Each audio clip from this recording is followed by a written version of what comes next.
वनस्पति शास्त्री कहते हैं एक छोटा सा बीज सारी पृथ्वी को हरियाली से भर देने में समर्थ है,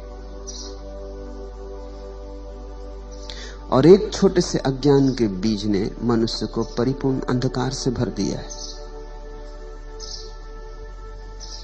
बीज है छोटा, यह बोध नहीं है कि मैं कौन हूं, और जिसे यही बोध नहीं है कि मैं कौन हूं, फिर वो जो भी करेगा गलत ही करेगा। जहां भीतर का दिया ही ना जला हो, फिर तुम्हारे कृत्य के ठीक होने की कोई संभावना नहीं। और हम सब चेष्टा करते हैं कि कृत्य ठीक हो जाए। ये ऐसे ही है जैसे कोई अंधेरे में दिया तो ना जलाए और ठीक ठीक चलने का अभ्यास करे, ताकि अंधेरे में मैं बिना गिरे चल सकूं, बिना टकराए चल सकूं, दीवानों से सिर न फूटे, जब चाहिए तब दरवाजा मिल जाए। काश जिंदगी स्थिर होती तो यह संभव हो जाता। काश ऐसा होता कि तुम एक ही मकान में सदा रहते, एक ही कक्ष में सदा रहते, तो धीरे धीरे अभ्यास हो जाता। धीरे धीरे तुम जानने लगते बिना दिए के जलाए द्वार कहां है, दीवार कहां है। जानने लगते टेबल कहां रखी, कुर्सी कहां रखी। जानने लगते किस दिशा में जाएं, किस दिशा में ना जाएं। तो दिए की भी जरूरत न थी। लेकिन जिंदगी रोज बदल जाती, ये अड़चन है। ये जिंदगी का मकान परिवर्तनशील है। यहां एक क्षण को भी कुछ स्थिर नहीं है। यहां सब धारा है, यहां सब बह रहा है, यहां सब बदल रहा है। इसलिए कल तुमने जो तय किया था वो आज काम नहीं आता।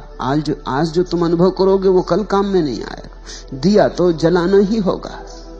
ये जिंदगी के सरित प्रवाह में केवल अभ्यास कर लेने से कृत्यों का कोई परिणाम होने वाला नहीं है, बल्कि खतरा होता है। ऐसा सोचो कि कमरा रोज बदल जाता हो, रात तुम सोए कमरा घूम जाता हो, जहां दरवाजा था दीवार आ जाती हो, जहां दीवार हो दरवाजा आ जाता हो। कल तुमने अभ्यास कर लिया था, निश्चिंत होकर सोए थे कि अब तो सब पता हो गया, अब दोबारा सिर न टकराएगा, अब चोट ना खाऊंगा, अब तो जब निकलना होगा बाहर तो निकल जाऊंगा, अब तो मैं जानता हूं। कल तुम निश्चिंत होकर सो गए थे, लेकिन रात सारा मकान बदल गया। तुम्हारा ज्ञान सहयोगी न होगा और बाधा पड़ेगा, क्योंकि तुम निश्चिंत हो कि अब मैं जानता हूं। अब तुम एकदम से दीवार से टकरा जाओगे। वहां कल दरवाजा था, आज वहां दरवाजा नहीं। इसलिए जिसको हम तथाकथित अनुभवी आदमी कहते हैं वो और भी गड्ढों में गिरता है। बच्चे तो थोड़ा संभल के भी चले, अनुभवी संभल के नहीं चलता, क्योंकि अनुभवी को ख्याल है कि मैं तो जानता ही हूं। जानना तो सिर्फ एक है जगत में कि मैं कौन हूं, उससे ही भीतर का दिया जलता है और तुम्हारा सारा जीवन, तुम्हारे सारे कृत्य रोशन हो जाते। और दिया फिर ऐसा है कि मकान बदलता रहे बदलता रहे। जब दिया जल रहा है तो द्वार जहां होगा दिखाई पड़ जाए। यही नीति और धर्म का भेद है। नीति सिखाती है क्या करो, नीति अभ्यास करवाती है शुभ का, शिव का। बुरा छोड़ो, बुरे की आदत न डालो, भले की आदत डालो। नीति आचरण को बदलवाती है और अंतस अंधेरे से ही भरा रहता है। तो आचरण तो अच्छा भी हो जाता है तो भी क्या परिणाम होता है। बुरे आदमी उन्हीं गड्ढों में तड़फ रहे हैं जिनमें भले आदमी तरफ रहे हैं। कोई फर्क नहीं। जब मैं ये कहता हूं तुम थोड़े चौंकोगे, तुम कहोगे बुरे आदमी कारागृह में बंद हैं और भले आदमी अपने महलों में बैठे हैं। फर्क क्यों नहीं? ऊपर से जरूर फर्क है, उनके गड्ढे ऊपर से अलग दिखाई पड़ते हैं, लेकिन अगर गहरे में देखोगे तो अहंकार का एक ही गड्ढा है। उसमें कारागृह में बंद आदमी भी तड़फ रहा है, उसी में मंदिर में बैठा हुआ पूजा करने वाला आदमी भी तड़फ रहा है। गड्ढा एक है, अहंकार का गड्ढा है। गड्ढा एक है क्योंकि अंधेरा एक है। न तो बुरा आदमी जागा है, जाग जाता तो बुरा क्यों होता। और ये वचन भी मुझे तुमसे कहने दो कि न भला आदमी जागा है, अगर जाग जाता तो भला क्यों होता। तुम थोड़े चौंकोगे, क्योंकि जागा हुआ आदमी न बुरा होता न भला होता। जागा हुआ आदमी तो बस जागा होता। जागरण भलाई के उतने ही ऊपर है जितने बुराई के। जागा हुआ आदमी न तो दुर्जन होता न सज्जन होता, जागा हुआ आदमी बुद्ध होता, प्रबुद्ध होता। बुद्ध से किसी ने पूछा है आप कौन है, देखकर उनके अप्रतिम सौंदर्य को लगता है जैसे कोई देव पुरुष उतर आया है इंद्रासन से पृथ्वी पर। तो पूछा है पूछने वाले ने, आप कौन हैं, क्या आप देवता हैं? इस वन स्थली में, इस एकांत निर्जन में, इस वट वृक्ष के नीचे बैठे, क्या आप स्वर्ग से उतरे कोई देवता हैं? आपके सौंदर्य को देखकर ऐसा लगता है इस पृथ्वी के नहीं, पार्थिव नहीं है ये सौंदर्य, आप देवता हैं। बुद्ध ने आंख खोली और कहा नहीं, मैं देवता नहीं। उस आदमी ने पूछा तो फिर आप किन्नर हैं? देवताओं की थोड़ी नीची कोटि, जो दरबार में देवताओं के संगीतज्ञ हैं, आप वे हैं? बुद्ध ने कहा नहीं, वह भी नहीं। तो पूछा उस आदमी ने, आप चक्रवर्ती सम्राट हैं, इस पृथ्वी के सबसे बड़े राजा हैं? बुद्ध ने कहा नहीं, वह भी नहीं। तो आप कौन हैं? मनुष्य तो होंगे कम से कम, उस आदमी ने पूछा। और बुद्ध ने कहा कि नहीं, मनुष्य भी नहीं। तब तो वो आदमी जरूर अवाक रह गया होगा कि आदमी होश में है या बेहोश, पागल है। देवता नहीं चलो न सही, चक्रवर्ती सम्राट न सही, न सही, मगर कम से कम मनुष्य, इसको भी इंकार करते हो? तो उस आदमी ने पूछा फिर आप कौन हैं? बुद्ध ने कहा मैं बुद्ध हूं, मैं जागा हुआ। और जागा हुआ सिर्फ जागा हुआ होता है, उसकी और कोई सीमा नहीं होती, उसकी और कोई परिभाषा नहीं होती। भीतर का दिया जल जाता है तो तुम रोशन हो जाते, तुम जागे हुए हो जाते। जागे हुए से बुराई तो होती ही नहीं, हो ही नहीं सकती। और जागे हुए को ऐसा बोध कैसे हो कि मुझसे भलाई होती? जिससे बुराई होनी बंद हो गई उसे यह बोध भी मिट जाता है कि मुझसे भलाई होती। जब तक तुम्हारे भीतर चोर है तब तक तुम्हारे भीतर दानी भी हो सकता है। जिस दिन चोर चला गया उस दिन दानी भी चला गया। मैं ये नहीं कह रहा हूं कि दान नहीं होगा, उसी दिन दान होगा, लेकिन दानी नहीं होगा। तुमसे दिया तो जाएगा, लेकिन अब देने वाले का अहंकार निर्मित नहीं होगा। तुम ये दावा ना करोगे कि मैं दानी हूं। तुमसे हिंसा तो नहीं होगी, अहिंसा भी नहीं रह जाएगी। मैं ये नहीं कह रहा हूं कि तुम्हारे जीवन में अहिंसा नहीं होगी, अहिंसा ही होगी, मगर मैं अहिंसक हूं ऐसी थोती धारणा नहीं बनेगी। जिस दिन बीमारी चली जाती है उसी दिन स्वास्थ्य का भी विस्मरण हो जाता। तुमने देखा या नहीं, सोचा या नहीं? सिर में दर्द होता है तो सिर की याद आती है, सिर में दर्द नहीं रह जाता तो सिर की कौन याद करता है? तुम जगत में ऐसा शोरगुल थोड़ी मचाते फिरते हो कि आज मेरे सिर में दर्द नहीं, कि आज मेरा सिर बिना दर्द के है। तो लोग हंसेंगे, लोग कहेंगे तो जरूर दर्द है, अन्यथा कौन बात करता है सिर की? जब दर्द चला गया तो सिर भी चला गया। दर्द में ही बोध होता, दर्द में ही चोट लगती, दर्द में ही कांटा गड़ता। जब बीमारी नहीं रह जाती तो स्वास्थ्य भी नहीं रह जाता। तुम देखो, स्वास्थ्य की चर्चा बीमार लोग ही करते। जो आदमी जितने स्वास्थ्य की चर्चा करे समझना उतना ही बीमार है। बीमार आदमी प्राकृतिक चिकित्सा की किताबें पढ़ते और स्वास्थ्य के संबंध में बड़े जानकार हो जाते। बीमार आदमी स्वास्थ्य की खोज में लगे रहते हैं कि स्वास्थ्य क्या है, कैसे बनाना, कैसे नहीं बनाना, स्वास्थ्य का अर्थ क्या। स्वास्थ्य नहीं है, इसलिए स्वास्थ्य क्या है इसकी खोज है। बीमारी ना हो तो बीमारी की छाया, वो जो स्वास्थ्य का विचार था वो भी खो जाए। परम स्वस्थ आदमी का लक्षण होता है कि उसे अपने शरीर का पता ही नहीं होता। विदेह अवस्था है परम स्वास्थ्य। उसे पता ही नहीं होता कि शरीर है। तुम्हें पता है पैर का, जब तक पैर सो नहीं गया तब तक पता नहीं चलेगा। जब पैर सो जाएगा और झुनझुनी चढ़ेगी तब पता चलेगा। पैर में कांटा लगेगा तो पैर का पता चलेगा, सिर में दर्द होगा तो सिर का पता चलेगा। संस्कृत में दुख और ज्ञान के लिए एक ही शब्द है, वेदना। वेद का अर्थ ज्ञान होता है, विद का अर्थ जानने वाला होता है। बड़ा अनूठा शब्द है वेदना। दुनिया की किसी भाषा में ऐसा शब्द नहीं। संस्कृत के पास कुछ शब्द हैं जो दुनिया की किसी भाषा में नहीं हो नहीं सकते, क्योंकि जिन्होंने वे शब्द निर्मित किए उन्होंने बड़ी अनुभूति से उन्हें रचा है। वेदना का अर्थ होता है जानना, और वेदना का अर्थ होता है दुख। जब दुख होता है तभी ज्ञान बनता है, दुख का ही ज्ञान होता है। इसलिए वेदना के दो अर्थ हैं, बड़े भिन्न अर्थ हैं, दोनों में कोई संबंध नहीं दिखाई पड़ता, कहां ज्ञान और कहां दुख। लेकिन दुख के अतिरिक्त कोई ज्ञान ही नहीं। जब दुख चला गया तो ज्ञान भी चला गया। तब एक परम शांति, एक निर्मल शांति, जहां ना दुर्जन है ना सज्जन, न पापी है न पुण्यात्मा, न नास्तिक है न आस्तिक। हिंसा गई, अहिंसा गई, नीति गई, अनीति गई, झूठ गया, सच गया, वे द्वंद गए, निर्द्वंद हुए। इस निर्द्वंद दशा का नाम धर्म है। नीति द्वंद में चुनाव करवाती, कहती हिंसा छोड़ो, अहिंसा करो, झूठ छोड़ो, सच करो, चोरी ना करो, दान करो, घृणा ना करो, प्रेम करो।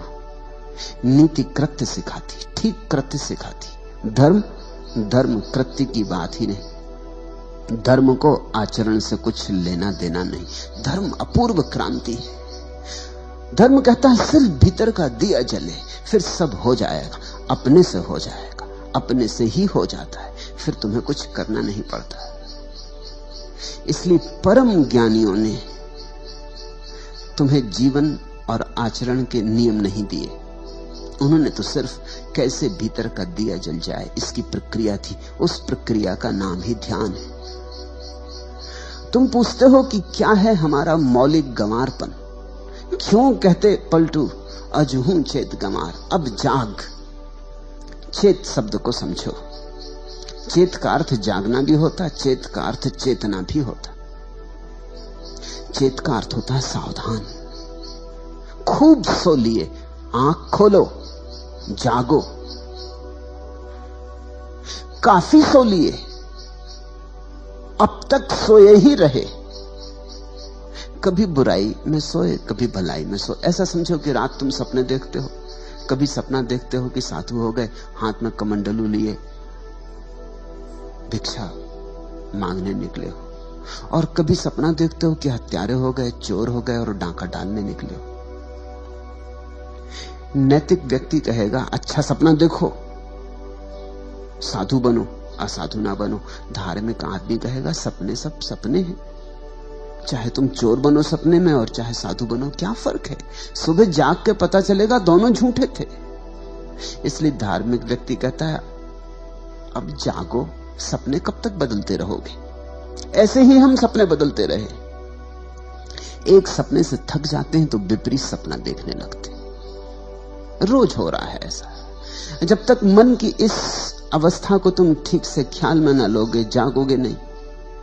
एक आदमी बहुत भोजन करता है तो ऊब जाता है, फिर भोजन से कष्ट होने लगता है, सुख तो मिलता नहीं, बहुत करने से कष्ट होने लगता है। जब कष्ट होने लगता है तो उपवास की सोचने लगता है। एक अति से दूसरी अति पर चले। जब कष्ट बहुत होने लगा तो आदमी सोचता है उपवास कर लूं। और मेरे अनुभव में ऐसा आया कि भोजन कम करना ज्यादा कठिन है, भोजन न करना ज्यादा आसान है। मैंने अनेक लोगों को देखा, उनसे अगर कहो कि थोड़ा सम्यक भोजन करो, इतना मत करो, आधा कर दो, वो कहते हैं ये कठिन है। आप कहो तो बिल्कुल बंद कर दें। अति पर जाना मन को आसान है, मध्य में आना मन को कठिन है।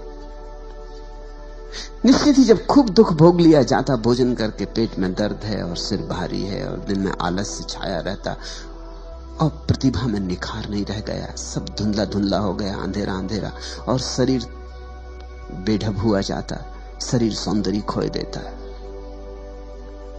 और जिंदगी एक बोझ रूप मालूम होने लगी, तो तुम जल्दी से उपवास का सोचने लगते हैं। चले उर्ली कांचन, उपवास कर ले, और तुम्हें उपवास करने वाले, करवाने वाले मिल जाते। मगर तुम्हारे जीवन की दशा को कोई नहीं समझता कि अड़चन कहां है। तुम उपवास कर लोगे कितने दिन? कोई जीवन भर उपवास कर सकता है? 10-5 दिन उपवास करके घर आओगे, फिर अति पर पहुंच जाओगे, क्योंकि 10-5 दिन जब उपवास किया तो भोजन ही भोजन का सोचोगे, और करोगे क्या? उपवासी आदमी भोजन ही भोजन की सोचता है, और कुछ सोचते ही नहीं। उसके चित्त में एक ही धारा बहती, भोजन भोजन। वो बड़ी योजनाएं बनाता है। देखते ना जैनों के पर्युषण के बाद सोहन इधर बैठी, उससे पूछना, वो अठई करती रही 8 दिन, क्या सोचती रही? वो 9वें दिन की बात सोचेगी। 9वां दिन आता है, अभी आया ही जाता है। पर्युषण जैनों के खत्म होते हैं, देखते एकदम सब्जी बाजार में दाम बढ़ जाते सब्जियों के। 8-10 दिन किसी तरह रोक लिया है, बलपूर्वक, हिंसात्मक ढंग से, क्योंकि हिंसा है उपवास। ज्यादा खाना तो हिंसा है ही, उपवास भी हिंसा है। ज्यादा खाने में भी तुम शरीर को सताते हो, इसलिए हिंसा है, और कम खा के भी शरीर को सताते हो, इसलिए हिंसा है। सताते तुम दोनों हालत में हो। तुम्हारी दुष्टता जाती नहीं। कभी धर्म के नाम पर सताते हो, कभी अधर्म के नाम पर सताते हो, मगर सताते तुम निश्चित हो। 8-10 दिन सता लिया, आशा में कि स्वर्ग मिलेगा, लोभ में किसी तरह बांध के 8-10 दिन गुजार लिए। इसलिए जब जैन उपवास करते हैं तो मंदिर में रहते हैं ज्यादा समय, क्योंकि वहां आसानी पड़ती। वहां और भी उन्हीं जैसे दुष्ट अपने को सताए हुए बैठे, उनको देखकर राहत मिलती कि हम कोई अकेले नहीं है, नाव में और बुद्धू भी सवार है। अकेले होने में आदमी को शंका होने लगती, संदेह होने लगता है कि पता नहीं मैं ये क्या कर रहा हूं। उपवासी आदमी को रेस्तरां में जाके बिठा दो तो उससे बड़ी अड़चन होगी, क्योंकि सब लोग भोजन कर रहे हैं, गुलछर्रे उड़ा रहे हैं, चर्चा कर रहे हैं, भोजन की सुगंधियां उठ रही हैं, नासापुटों को उत्तेजित कर रही हैं, भूख को जगा रही हैं।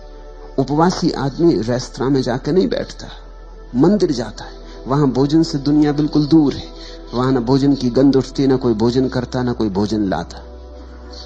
और जितने बैठे हैं वो भी ऐसे उदास मुर्दा, वो भी ऐसी अपने को सताए हुए। वहां आसानी है। फिर वहां धर्म चर्चा चल रही है। धर्म चर्चा का कुल अर्थ इतना होता है कि यहां तुम जो कर रहे हो इसका बड़ा फल तुम्हें स्वर्ग में मिलेगा, मोक्ष मिलेगा, परम धाम मिलेगा, वहां परम ऐश्वर्य, सुख ही सुख, कल्प वृक्ष। तो बैठा उपवासी आदमी सोचता है कि थोड़े दिन की बात और है, फिर तो कल्प वृक्ष के नीचे बैठेंगे और जो भी चाहिए वो प्राप्त कर लेंगे। जैसा चाहिए, तब चाहिए, उसी क्षण मिलेगा। ऐसे किसी दिन 10-5 दिन धर्म चर्चा सुन के लोभ का विस्तार करके गुजार दिए, फिर इसके बाद तुम एकदम भोजन पे टूटते हो। वो जो 10 दिन का है उसका बदला लोगे ना, उसका बदला कहां जाएगा? वो तो लेना ही पड़ेगा। अब मन 10 दिन भूखा रह रह के उब गया। अब मन कहता है ठीक से खा लो, अब तो ठीक से खा लो, अब 2-4 दिन तो बिल्कुल स्वतंत्रता दे दो।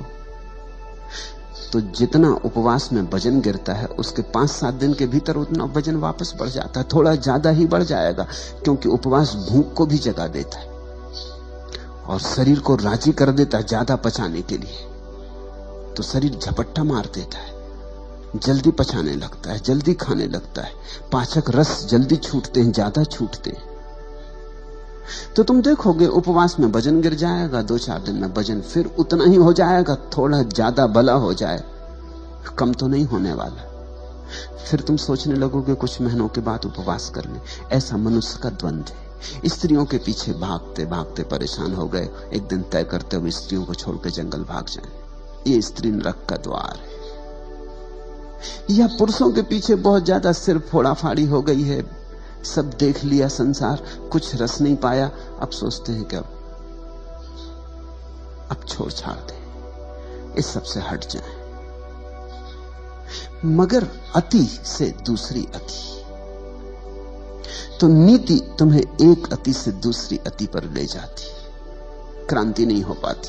अति से मुक्ति में क्रांति है, मध्य में खड़े हो जाने में क्रांति है, संतुलन में क्रांति है, सम्यक्त्व क्रांति है। सम्यक्त्व शब्द को समझो, उसका मतलब है समतुल, ठीक बीच में आ गए, जैसे तराजू के दोनों पल्ले बराबर हो जाते हैं और कांटा बीच में आ जाता है। न इधर झुके न उधर झुके, न संसार में झुके और न मोक्ष में झुके, मध्य में खड़े हो गए। वही तो पलटू ने कल कहा कि इड़ा पिंगला मेरे दो पलड़े हो गए। दोनों को सतनाम की डांडी से संभाल लिया है। जैसे जैसे तुम्हारे भीतर बोध बढ़े, वैसे वैसे तुम्हारे भीतर संतुलन आता है, तुम्हारे भीतर द्वंद्व कम हो जाते। ये निर्द्वंद दशा का नाम ही अद्वैत है। एक ही भूल है कि तुम्हारा दिया जला हुआ नहीं। आचरण को सुधारने में बहुत चिंता मत लगाओ, और ध्यान रखना, मैं ये नहीं कह रहा हूं कि आचरण को बिगाड़ने में चिंता लगाओ। जब मैं सुधारने तक को दो कौड़ी का मानता हूं तो बिगाड़ने को कैसे मूल्य दे सकूंगा। मैं कहता हूं आचरण से दृष्टि को बदलो, गैर बदलो, अंतर्मुखी बनो। भीतर अंधेरा है, इसको कैसे रोशन करें, यहां कैसे प्रकाश प्रकटे, कैसे उजाला हो। ध्यान से उजाला होता है। ध्यान है ज्योति जलाने की प्रक्रिया, और मजा ऐसा है कि सब साधन मौजूद है। तुम्हारे घर में दिया है, तेल भरा, बाती लगा, माचिस भी रखी। जरा माचिस को रगड़ना है, जरा माचिस को रगड़ना है कि ज्योति पैदा हो जाए। फिर माचिस से ज्योति को बाती से छुला देना है, छुआ देना है कि दिया जल उठेगा। तुम सब लेकर आए हो, तुम्हारे अंतरतम में सब मौजूद है। जो होना चाहिए वो सब मौजूद है, जो जो जरूरी है सब मौजूद है। थोड़ा संयोजन करना है, थोड़ा सा संयोजन। तुम्हारे भीतर साक्षी भाव की संभावना छिपी पड़ी है। जरा चेष्टा, जरा अपने को झकझोरना है। उसी झकझोरने को पलटू कहते हैं अजहू चेत कमार। अब तो जाग, अब तो जाग। खूब सो लिया, कितना सो लिया। सोते सोते जन्म जन्म बीते, सदियां बीती, अनंत काल बीत गया। अब आंख खोल, बहुत सपने देखे, अब सत्य को देख, स्वयं को देख। दूसरा प्रश्न, संत पलटूदास कहते हैं कि भागवत धन की लूट हो रही है और जो चाहे सो ले। यदि ऐसी बात है तो क्यों इस बात का धनी करोड़ों में एकाध हो पाता है? धन की लूट तो हो रही, लेकिन तुम्हें धन दिखे तब ना। नदी बही जा रही, लेकिन तुम्हें प्यास लगे तब ना, तो तुम पियो। प्यासे को नदी दिखाई पड़ती, और प्यासे को नदी हजारों मील दूर भी बह रही हो तो भी वो यात्रा करके नदी तक पहुंच जाता है। और गैर प्यासे के सामने, घर के सामने से बहती हो गंगा तो भी दिखाई नहीं पड़ती। ख्याल रखना, तुम्हें वही दिखाई पड़ता है जिसकी तुम खोज कर रहे हो। जिसे तुम देखने निकले हो वही दिखाई पड़ता है। कहते हैं चमार जब रास्ते पर चलते लोगों को देखता है तो उसे सिर्फ लोगों के जूते दिखाई पड़ते, सिर्फ जूते दिखाई पड़ते हैं। जूते ही खोजने चला है, जूतों से हिसाब लगाता रहता है। जूता देख के पहचान लेता है चमार, करीब करीब तुम्हारे जूते से तुम्हारी पूरी आत्मकथा पहचान लेता। जूते की खस्ता हालत बता देती है कि शायद हार गए चुनाव में इस बार। जूते पे चमक, दर्पण जैसी चमक दिखा देती कि मालूम होता जीत गए। जूते की चमक बता देती है कि जेब गर्म है कि ठंडी। जूते की हालत बता देती है कि बुलाए तुम्हारे साथ मेहनत करे कि गुजर जाने दे। जूते की हालत बता देती है कि भैया गुजर ही जाओ तो अच्छा, कहीं और ही चले जाओ तो अच्छा, यहां ना लौटाना, नहीं तो उधारी करोगे। चम्हार जूते को देखता है, चम्हार जूता देखने को ही बैठा है, उसकी नजर वहां लगी। दर्जी तुम्हारे कपड़े देखता है, दर्जी तुम्हें नहीं देखता, तुम्हारे कपड़े ही दिखाई पड़ते। तुम जो खोजने निकले हो वही तुम्हें दिखाई पड़ता है। इस सत्य को खूब गहराई में पकड़ो। वही रास्ता, वही सड़क, वही बाजार, तुम अलग अलग बार निकले हो और तुम्हें अलग अलग दुकानें वहां दिखाई पड़ी।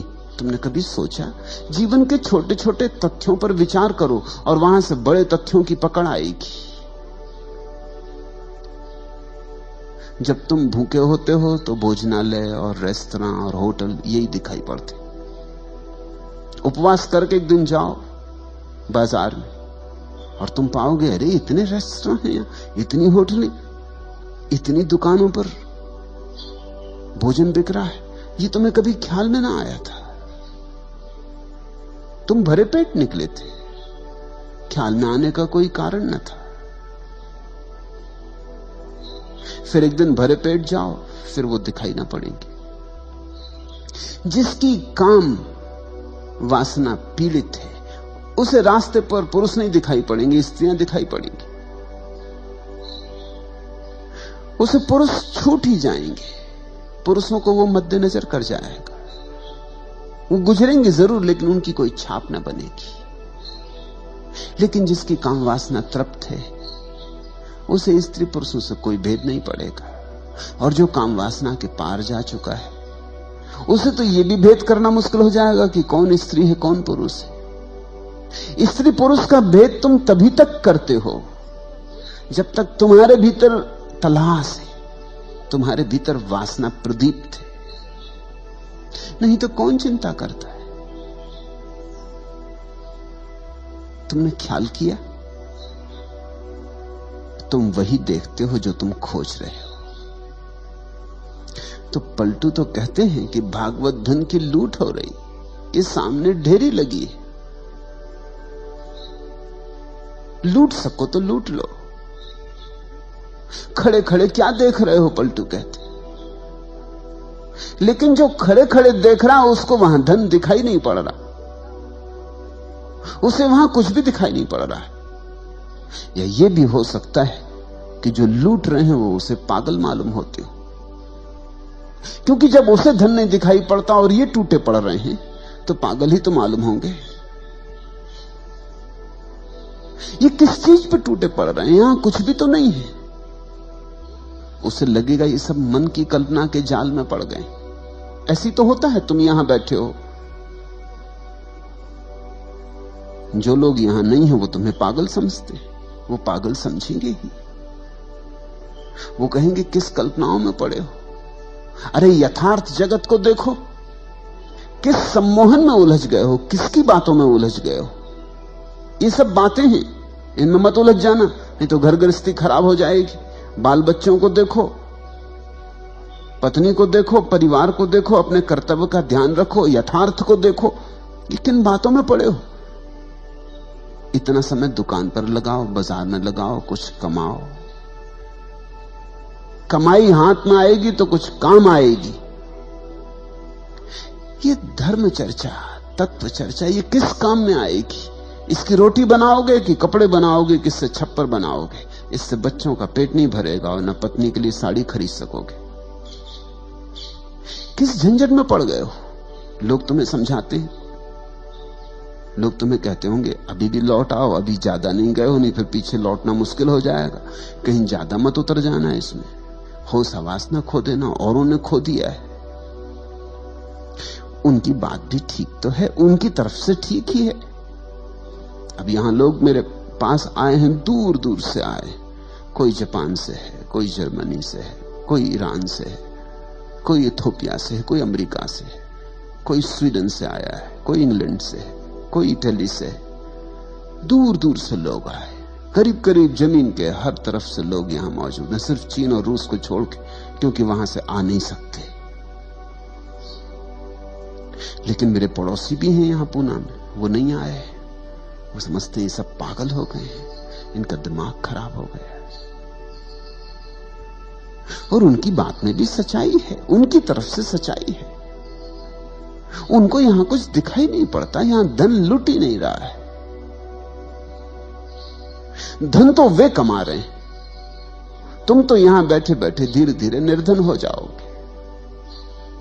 तुम्हें लग रहा है कि तुम धन लूट रहे हो।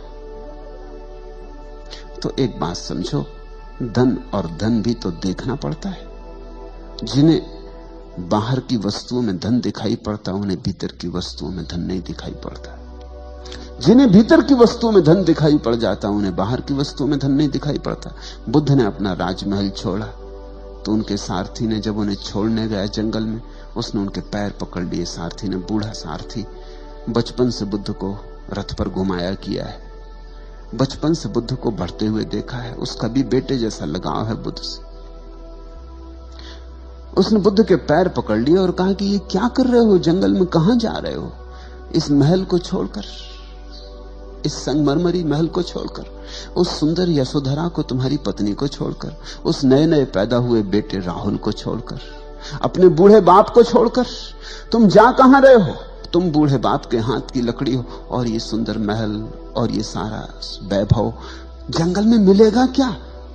तुम मुझसे पूछो, मुझ बूढ़े से पूछो, मैं जंगलों में खूब भटका हूं, वहां कुछ भी नहीं है।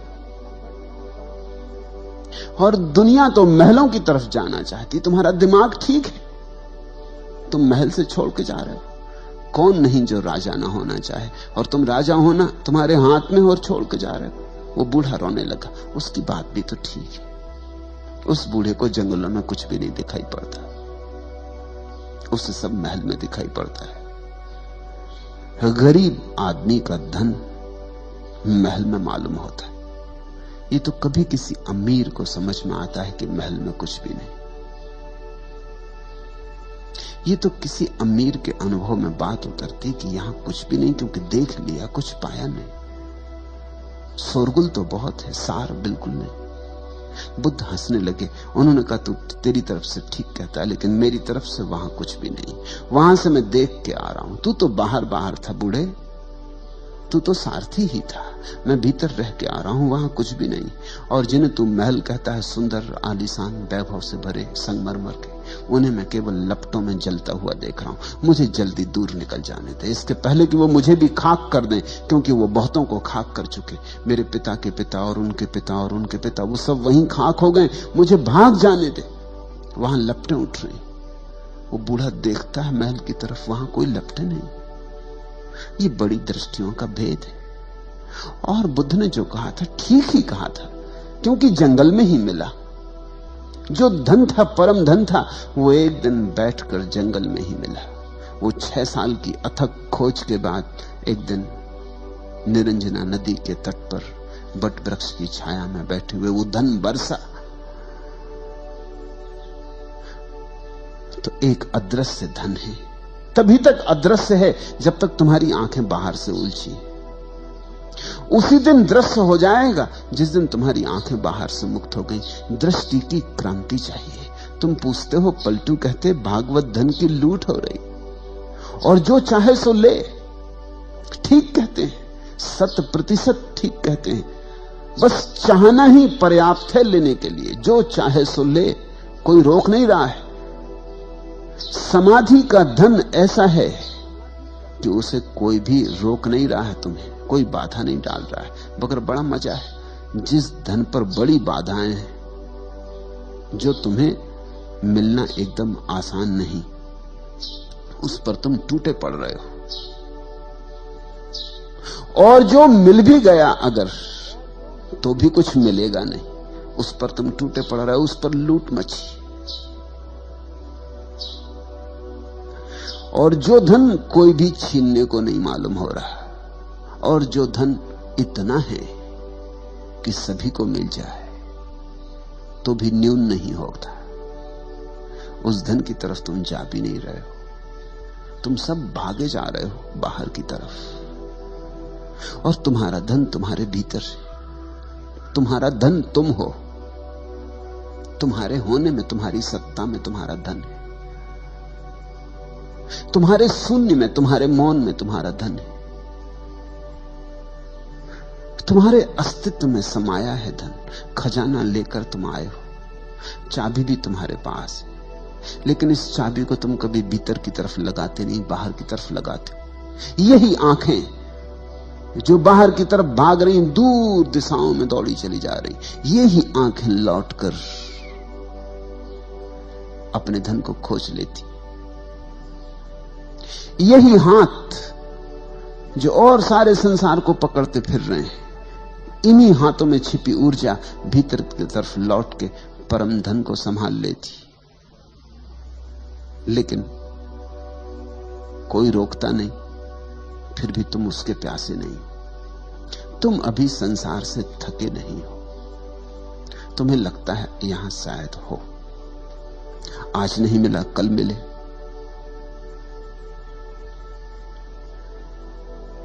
जितना मिला है शायद इतने से तृप्ति नहीं हो रही, थोड़ा और ज्यादा मिले तो तृप्ति हो जाए। 10,000 तुम्हारे पास है तो शायद 10 लाख होंगे तो तृप्ति हो जाएगी। 10 लाख होंगे तो मन कहेगा 10 करोड़ हो जाए तो तृप्ति हो जाएगी। और मन के फैलाव का कोई अंत नहीं। मन आंकड़े बड़े करता चला जाता है।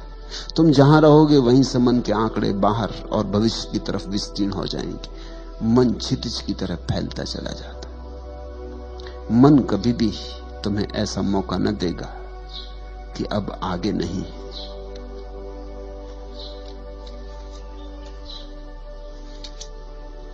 मर गया होता कभी का आपदाओं की कठिन मार से, यदि नहीं आशा श्रवण में नित्य यह संदेश देती प्यार से। घूंट यह पी लो कि संकट जा रहा है, आज से अच्छा दिवस कल आ रहा है। मर गया होता कभी का आपदाओं की कठिनतम मार से। कभी का ये मन मर गया होता, लेकिन ये मन आशा का दिया जलाए रखता है। ये मन कहता चला जाता है, यदि नहीं आशा श्रवण में नित्य यह संदेश देती प्यार से। बड़ी मीठी बातें कहता मन। मन कहता है फिक्र ना करो, दुर्दिन गए, भले दिन आने को ही है। अब मत लौटो, करीब आके मत लौट जाओ। अब तो बिल्कुल हाथ में ही है मंजिल, अब ना लौट जाओ। पागल हुए हो, इतनी दूर चल आए, अब कहां लौट के जाते हो। घूंट यह पी लो कि संकट जा रहा है, आज से अच्छा दिवस कल आ रहा है। कल कभी आता नहीं और मन कहे चला जाता है आ रहा है, आ रहा है, बस जरा ही दूर है, आया ही जाता है। कल कभी आता नहीं, कल सदा दूर ही बना रहता है। तुम्हारे बीच और कल के बीच दूरी शाश्वत है, सदा उतनी ही रहेगी जितनी सदा से है। उसमें कभी कोई कमी नहीं पड़ेगी और मन सदा कल की बातें करता रहेगा। ये जो मन का धन है कल में है और कल आता नहीं, और ये असली धन है वो अभी है, यही है और तुम्हारे भीतर है और तुम्हारे साथ ही आया है। असली धन खोता ही नहीं, सिर्फ विस्मरण होता है, और नकली धन कभी मिलता ही नहीं, सिर्फ आशा बंधती। तो पलटू कहते तो ठीक ही है कि जो चाहे सो ले। जिस दिन चाहोगे, जिस दिन भी तय कर लोगे कि बस उब गया, थक गया, अब और कल की दौड़ नहीं, अब और आपाधापी नहीं, समझ लिया मन को, मन का गणित समझ में आ गया कि तो रोज ही यही कहे चला जाएगा कि कल कल कल, इस जन्म में नहीं अगले जन्म में, यहां नहीं स्वर्ग में, यहां नहीं कहीं और। मन सदा कहता है कहीं और है सुख। देखो भिखमंगा सड़क पर सोचता है चलते समय, महल में जो विराजमान है वहां है सुख, और महल में जो बैठा है परेशान पीड़ित, रात भर सो भी नहीं सका, महल में नींद कहां। जिसकी भूख भी मर गई, महल में भूख कहां। जो किसी तरह दवाइयों के सहारे जिए जा रहा है, वो सोचता है रास्ते पे चलते भिखारी को देखकर कि शायद इस भिखमंगे की मस्ती में सुख हो। देखो किस मजे से चला जा रहा है, एक तारा बजाता। देखता है इस भिखमंगे को रास्ते पर सोया हुआ, धूप में, घनी धूप में, और घुर्राटे ले रहा, और वो अपने महलों में सुंदरतम बिस्तर बनाए हुए है तो भी नहीं सो पाता। नींद असंभव हो गई, चैन हराम हो गया।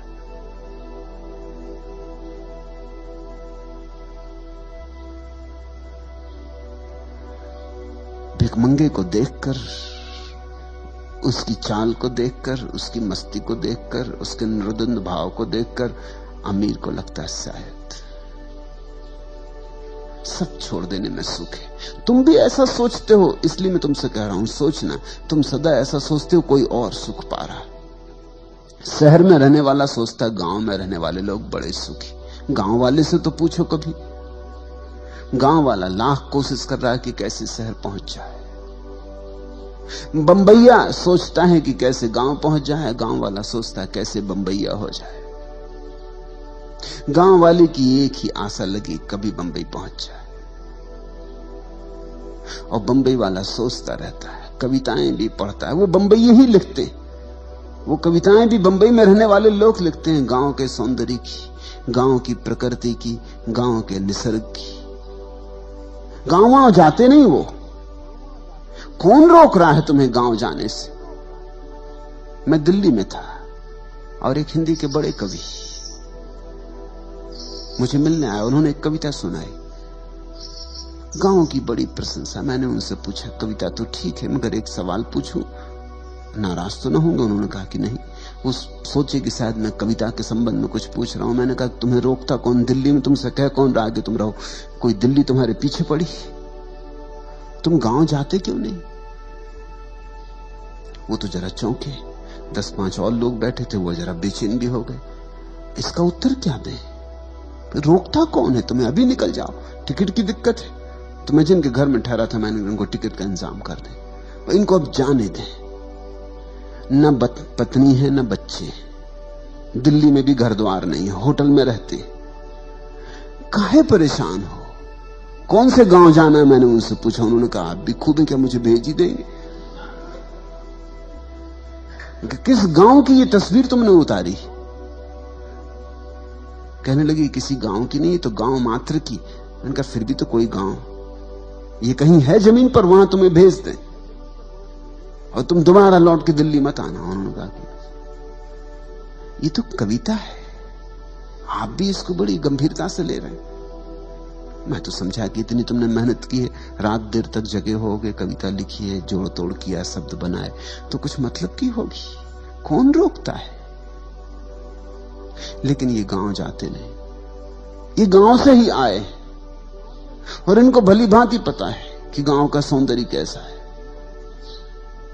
अभी वर्षा के दिन है तो कीचड़ ही कबाड़ है वहां, और मच्छर है और खटमल है और 1000 तरह की बीमारियां हैं और भुखमरी है, और ये सब प्रकृति और सौंदर्य, ये सब बकवास शहर में बैठे आदमी को सूझ रही। लेकिन तुम जहां नहीं हो वहां सौंदर्य दिखाई पड़ता है, वहां घट रही है असली बात। तुम जहां हो, कुछ परमात्मा ऐसा नाराज है कि वहीं भर नहीं घटती और सब जगह घटती।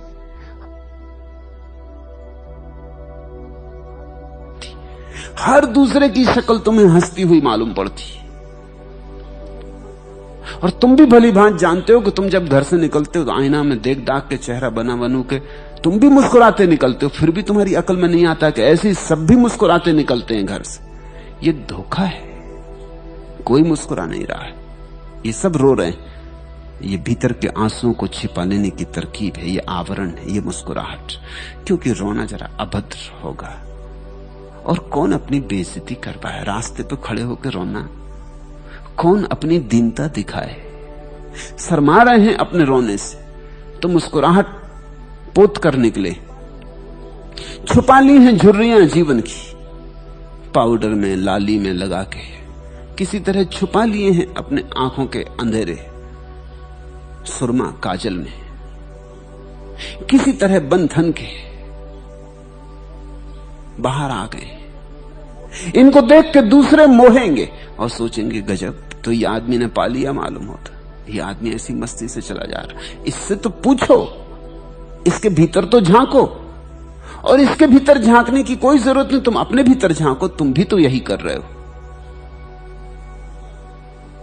हम दूसरे को धोखा देते हैं और इस कारण सारी दुनिया हमें धोखा दे रही। तुम जो कर रहे हो वही दूसरे लोग भी कर रहे हैं। कोई यहां सुखी नहीं है, क्योंकि सुख तो भीतर जाने से मिलता है। यहां कोई भीतर जाता नहीं मालूम पड़ता। सबकी जीवन ऊर्जा बाहर बही जा रही, धन में, पद में, प्रतिष्ठा में। दिल्ली चलो, सभी दिल्ली जा रहे हैं। किसी तरह चलो दिल्ली के करीब ही पहुंच जाओ, न पहुंचे दिल्ली भी तो कहीं तो रास्ते में करीब पहुंच गए। जितने करीब पहुंच गए उतना ही सुख मिल जाएगा। अपने भीतर आने से कोई सुख को उपलब्ध होता है, तब चेहरों पर मुस्कुराहट पोतनी नहीं पड़ती, तब एक दीप्ति होती, सहज भीतर से उठती, तब एक शांति होती जिसके लिए कोई आयोजन नहीं करना होता। जागो तो रहती है, सो जाओ तो रहती, उठो तो रहती है, बैठो तो रहती है, बोलो तो, चुप रहो तो, तब एक आनंद की लहर 24 घंटे बनी रहती, जिसको पलटू ने का 8 पहर तूरा बजता है। वो बजता ही रहता है भीतर का संगीत, उसे बजाना थोड़ी पड़ता है, वो बज ही रहा है। तुम्हारे भीतर इस क्षण भी बज रहा है। लूट सके तो लूट, मगर लूटने में बाधा क्या है? कोई बाधा नहीं, सिवाय इसके कि तुम भीतर जाते नहीं, तुम बाहर भागे जा रहे हो। तुम अपने से कोसों दूर खड़े हो। तुम अपने से ऐसे भागे हो जैसे कोई अपने दुश्मन से भाग गया हो। तुम अपने से ऐसे भागे हो जैसे कोई मौत से भाग गया हो। तुम अपने पास ही नहीं आते, तुम दूर दूर चक्कर मार रहे हो, तुम चांद तारों पे घूम रहे हो, लेकिन कभी घर नहीं लौटते। तुम्हारा घर, तुम्हारे घर का मार्ग जन्मों जन्मों से न चलने के कारण तुम्हें बिल्कुल अपरिचित हो गया। इसलिए कोई गुरु चाहिए कि जो तुम्हें घर के मार्ग को फिर से याद दिला दे। सारा धर्म घर वापस लौटाने की यात्रा है, ये पुनः वापसी है। महावीर ने इसको प्रतिक्रमण कहा है। आक्रमण तुम कर रहे हो अभी, आक्रमण का अर्थ है वहां है सुख, जाऊंगा, कब्जा कर लूंगा। प्रतिक्रमण का अर्थ है लौट आना, वापस लौट आना। वहां नहीं है सुख, यहां है सुख। मैं हूं सुख, अपने में लौट आऊंगा।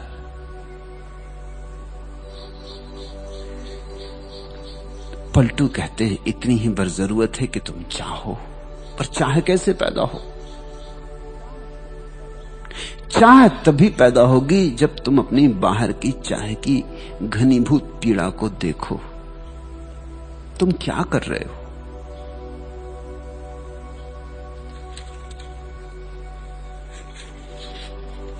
जैसे ही बाहर की असलियत तुम्हें दिखाई पड़ने लगेगी, और कोई कारण नहीं है कि क्यों दिखाई ना पड़े, तुम देखना नहीं चाहते, देखते नहीं, देखने से बचते हो।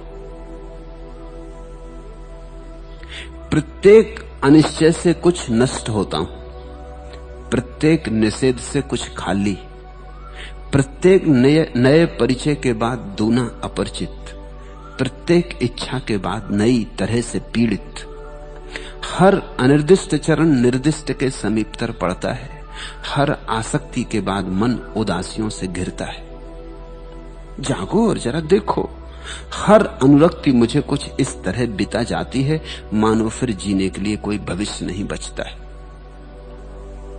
कितनी बार तुमने वे ही सुख जाने जिनको तुम अभी भी चाहने की आकांक्षा से भरे हो, फिर मिला क्या? थोड़ा परखो, थोड़ा कसो।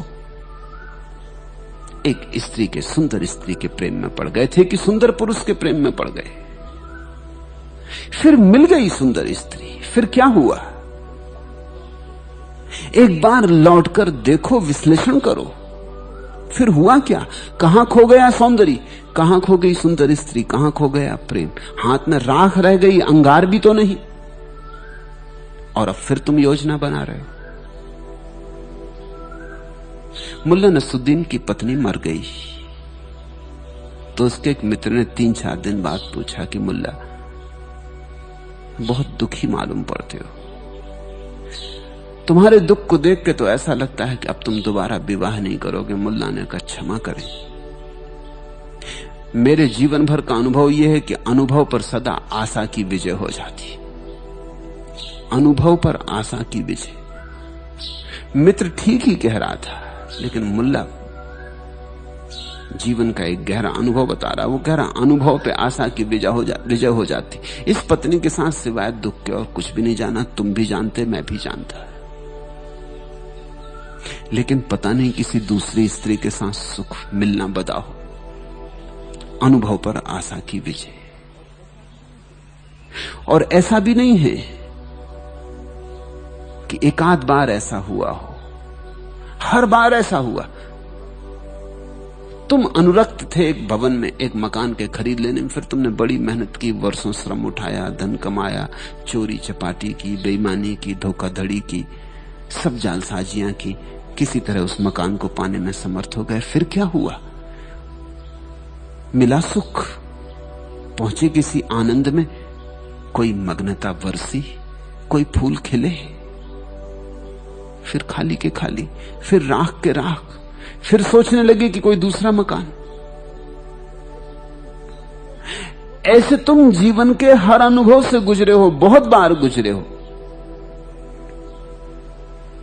लेकिन तुम अनुभव से सीखते नहीं। अनुभव पर आशा की विजय हो जाती। अगर अनुभव से सीखो तो तुम्हें दिखाई पड़ेगा, प्रत्येक अनिश्चय से कुछ नष्ट होता हूं, प्रत्येक निषेध से कुछ खाली, प्रत्येक नए परिचय के बाद दूना अपरिचित। तुम अपनी पत्नी से अपरिचित हो गए हो या नहीं, ये मुझे सोचकर कहो। सोचना अपने भीतर। परिचय बनाने चले थे, सोचा था कि विवाह करके इससे परिचित हो जाएंगे, मगर परिचय हुआ। 30-30 साल तक लोग पति पत्नी की तरह रहे हैं और अपरिचित, और जरा भी एक दूसरे को पहचानते नहीं, और जरा भी दोनों के बीच सामंजस्य नहीं उठ सका है, संगीत नहीं उठ सका है, दोनों के सुरताल मिले नहीं। परिचय कहां? जितने दिन साथ रहोगे उतने अपरिचित हो जाते हो। प्रत्येक निषेध से कुछ खाली, प्रत्येक नए परिचय के बाद दूना अपरिचित, प्रत्येक इच्छा के बाद नई तरह से पीड़ित। देखा नहीं कितनी इच्छाएं तुम भर लेते हो, भरते ही नई पीड़ा शुरू हो जाती। इधर पुरानी इच्छा पूरी नहीं हुई कि नई इच्छाओं के अंकुर निकल आते। ये होता ही रहेगा, ये होता ही रहा है। इसी को हम आवागमन का चक्र कहते हैं। इसी को हम कहते हैं 84 करोड़ योनियों में भटकना। हर अनिर्दिष्ट चरण निर्दिष्ट के समीपतर पड़ता है। हर आसक्ति के बाद मन उदासियों से घिरता है। कितने बार प्रेम में पड़े और कितने बार हाथ खाली के खाली रहे। कितनी बार समझा कि हीरा है और जब उठाया तो पत्थर पाया। मगर अब भी जब चमकदार पत्थर दिखाई पड़ेगा फिर तुम हीरे का भ्रम खा लोगे। तुमने भ्रम खाने की जिद ही कर रखी है, तो फिर पलटू का धन तुम्हें दिखाई ना पड़ेगा। तुम्हें जो धन मालूम होता है, जब तक वो तुम्हें कूड़ा करकट ना दिखाई पड़े तब तक पलटू का धन ना दिखाई पड़ेगा। ये दोनों धन एक साथ दिखाई नहीं पड़ सकते। अगर तुम्हें दुनिया में धन दिखाई पड़ रहा है तो आत्मा में धन नहीं दिखाई पड़ेगा। दुनियावी भाषा का धन आत्मा की भाषा के धन से बिल्कुल विपरीत है।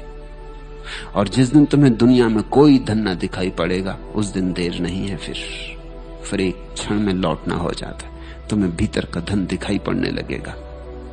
हर अनुरक्ति मुझे कुछ इस तरह बिता जाती है मानो फिर जीने के लिए कोई भविष्य नहीं बचता है, लेकिन फिर उमग आता है, फिर निर्मित हो जाता है।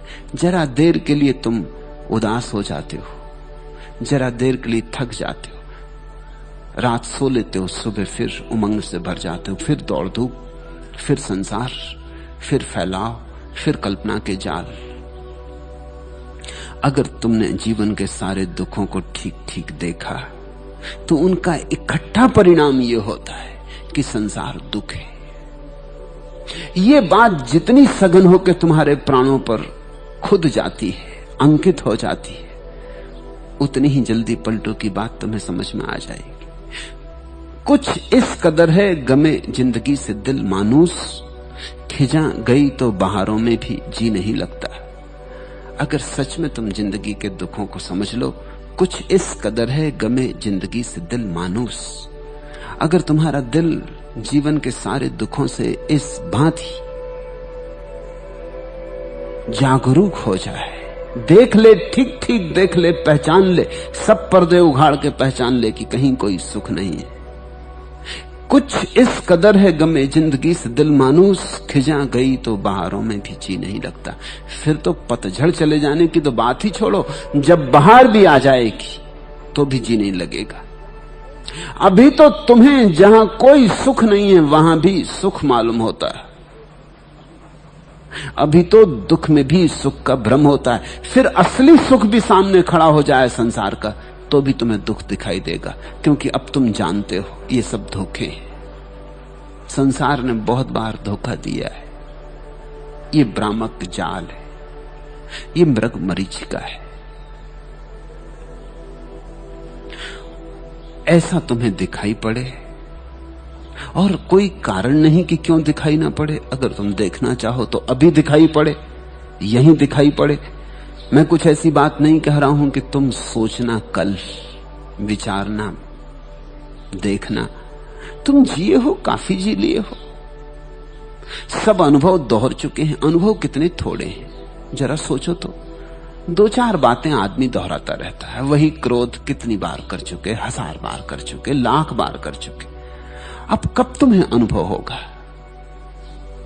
वही राग कितनी बार कर चुके, वही मोह, वही ईर्षा, वही मत्सर, वही अहंकार। मामला तो कुछ इना गिना, उंगलियों पे गिना जा सके इतना है। कुछ बड़े गणित की जरूरत नहीं, उसी को हम दोहराते रहते। 1 महीने की डायरी तो रखो, 30 दिन की डायरी रखो, और तुम पाओगे तुमने करीब करीब सब दोहरा लिया जो जिंदगी में दोहरता है। दुखी हुए, नाराज हुए, परेशान हुए, पीड़ित हुए, अपमानित हुए, दंभ घिरा, मोह पकड़ा, राग में पड़े, सब हो गया। 1 महीने में सब दोहर जाएगा। फिर तुम नया और करने को क्या बचा? फिर इसी को तुम कितनी ही बार दोहराते रहो। फिर तुम ग्रामोफोन के टूटे हुए रिकॉर्ड हो जाओगे। फिर वही लकीर दोहरती रहेगी, दोहरती रहेगी। पुनरुक्ति है जीवन। इसलिए तो हमने चाक से उसकी उपमा दी है। इस देश ने जीवन को अगर चक्का कहा है, चक्र कहा है, तो इसीलिए कि चाक घूमता रहता। पुनरुक्ति है, वही, फिर वही, फिर वही। नया क्या है? नया कहां है? कुछ भी नया नहीं। फिर तुम कैसे इसे पकड़े हो? तुम देखते ही नहीं, तुम अनुभव से कुछ निचोड़ते नहीं। अनुभव के निचोड़ का नाम बोध है। तुमने महाभारत की प्रसिद्ध कथा सुनी है।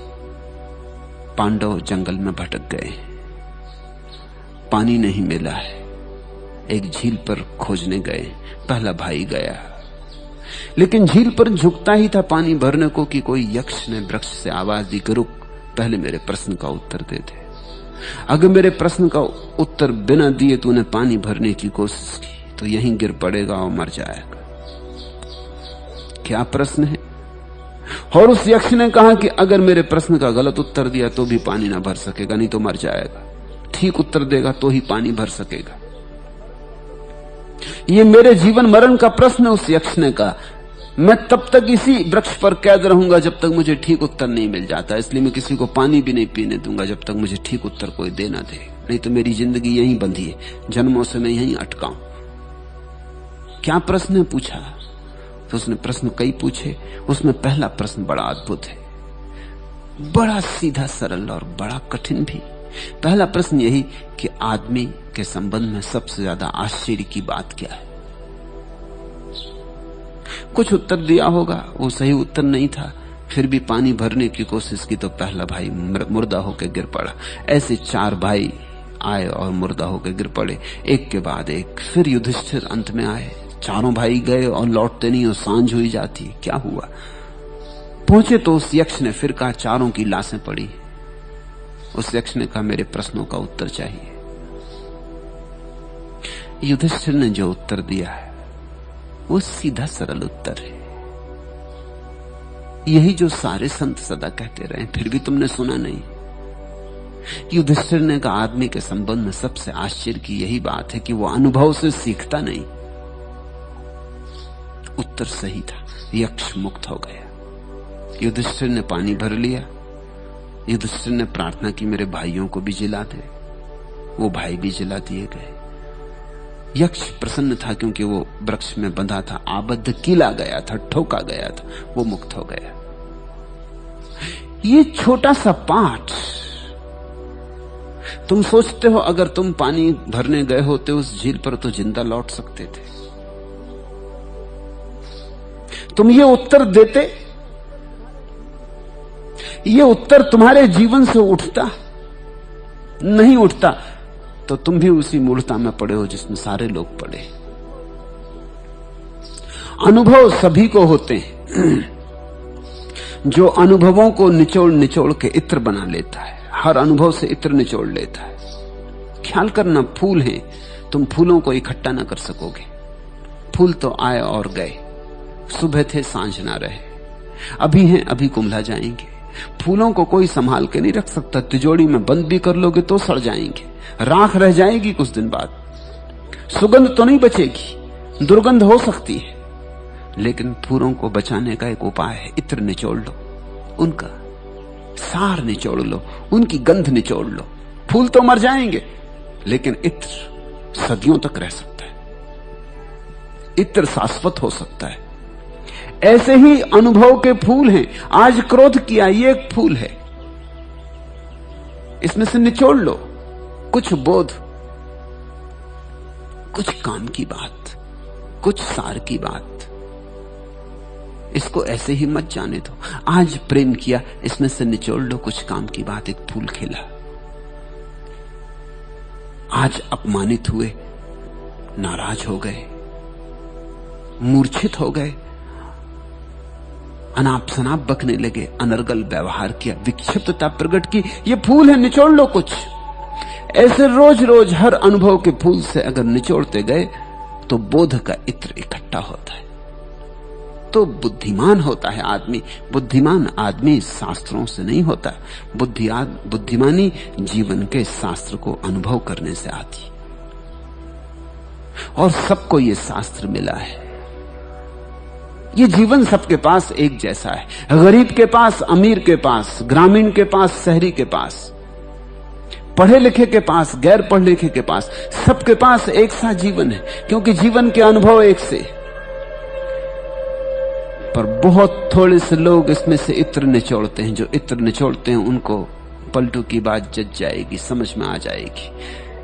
इत्र निचोड़ निचोड़ के तुम पाओगे कि बाहर के जीवन के किसी अनुभव में कोई सुख नहीं है, दुख ही दुख है, खालिस दुख है। इसलिए बुद्ध ने कहा है, जन्म दुख है, जरा दुख है, मृत्यु दुख है, जीवन की पूरी कथा दुख है।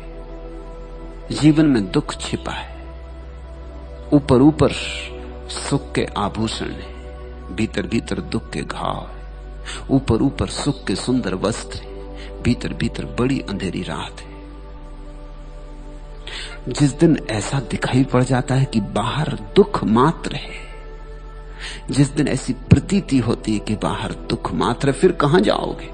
फिर तो बाहर जाने को कोई जगह न रही, फिर तो एक ही जगह बची, भीतर ही जा सकते हो। पलटू ने कल कहा ना कि 10वें द्वार पर बैठा हूं। 9 द्वार, आंख, कान, नाक, मुंह, जनेंद्रियां, ये सब 9 छेद हैं आदमी के शरीर में। तुम्हारे सारे तथाकथित सुख इन्हीं 9 छेद से भीतर आते। सुगंध आती नाक से, संगीत आता कान से, सौंदर्य आता आंख से, ऐसा। और इन्हीं 9 छिद्रों से तुम जगत में जाते हो, बाहर जाते हो। एक सुंदर स्त्री को देखा, चले बाहर, आंख से ही देखा, दूर जाते देखा, लेकिन तुम चल पड़े उसके पीछे। फिर तुम अपनी पत्नी के साथ चल रहे हो, लेकिन हो नहीं वहां। पत्नी तत्क्षण पहचान लेती कि आप चल पड़े, आप कहीं निकल गए दूर। पत्नियों को धोखा देना भी मुश्किल है। पत्नी जानती है, वो पूछने लगती कहां चले गए, क्या मामला है, तुम यहां नहीं मालूम होते। और ऐसा भी नहीं कि तुम आंख बचाओ तो बच सकते हो, तुम आंख बचाओ तो भी चले गए। आंख बचाने का मतलब ही ये है। एक स्त्री सुंदर जाती थी, तुमने नहीं देखने की कोशिश की, मगर अब इससे क्या होगा, नहीं देखने की कोशिश में ही चले गए। भीतर तो रूप उठाया, आंख से तुम बाहर बह गए। ये 9 छेद है और एक 10वां छेद है, 10म द्वार उसको ज्ञानियों ने कहा है। वो 10वां छेद भीतर की तरफ जाता, 9 छेद बाहर की तरफ।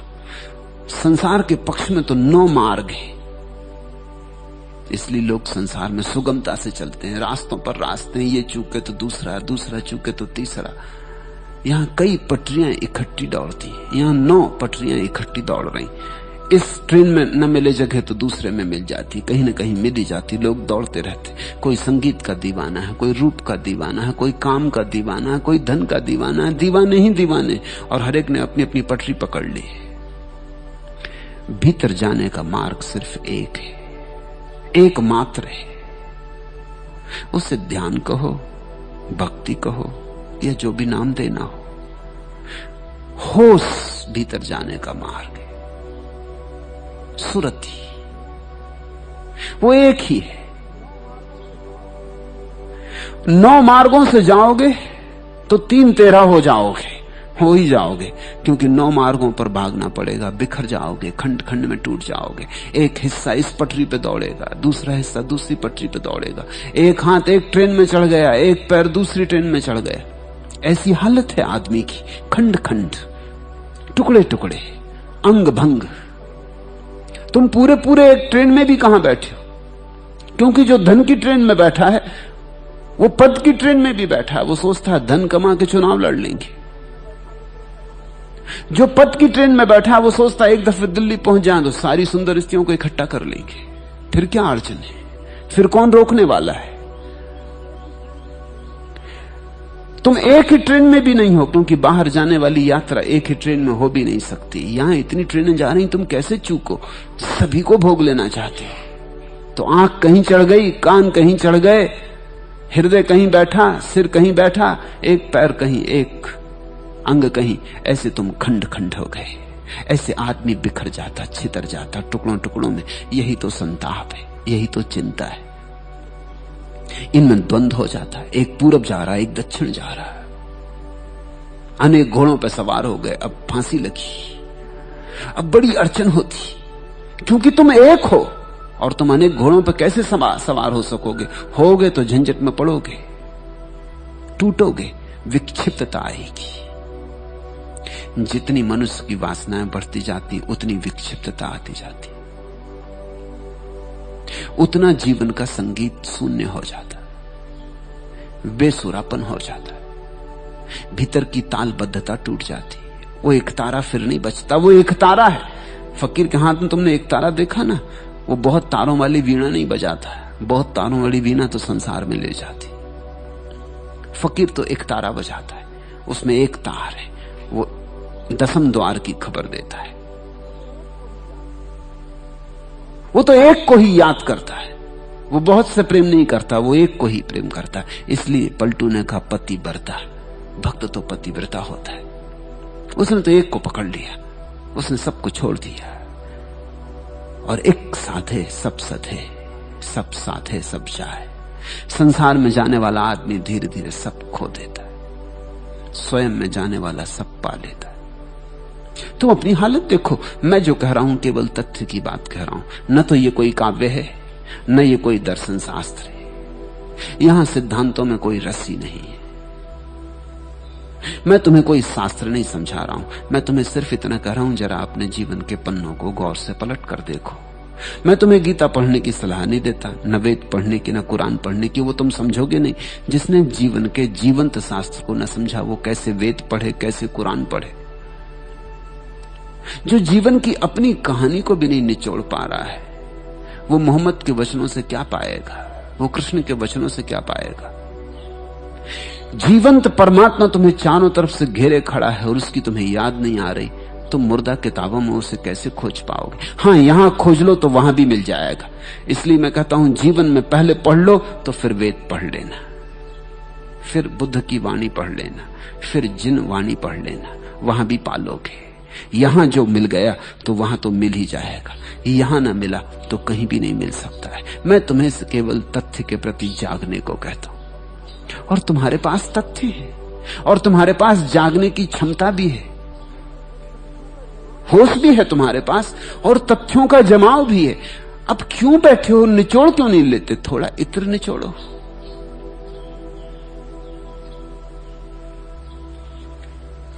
इसलिए कोई रुकावट नहीं, फिर भी करोड़ों में कोई एक आध इस धन का धनी हो पाता है। होना चाहिए सभी को, होने के हकदार हैं सभी, सभी की मालकियत है, ये जन्म सिद्ध अधिकार है।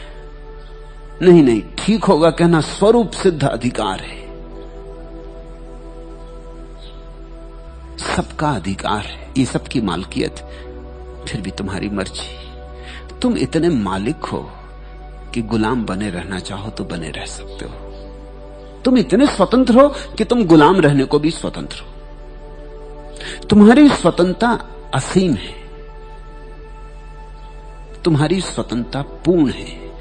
तुम चाहो तो भटकने के लिए भी स्वतंत्र हो, ये तुम्हारे हाथ में है। जब तक तुम भटकना चाहो भटकते रहोगे, जिस दिन तुम तय करोगे लौट चलना है, लौट आओगे। बुद्ध एक नदी के किनारे से गुजरते हैं, कुछ बच्चे खेल रहे हैं, उन्होंने रेत के घर बनाए और वो लड़ रहे हैं आपस में। कोई कहता है मेरा, वो कहता है ये तेरा, दूर रख अपने मकान को, मेरे मकान के करीब मत ला।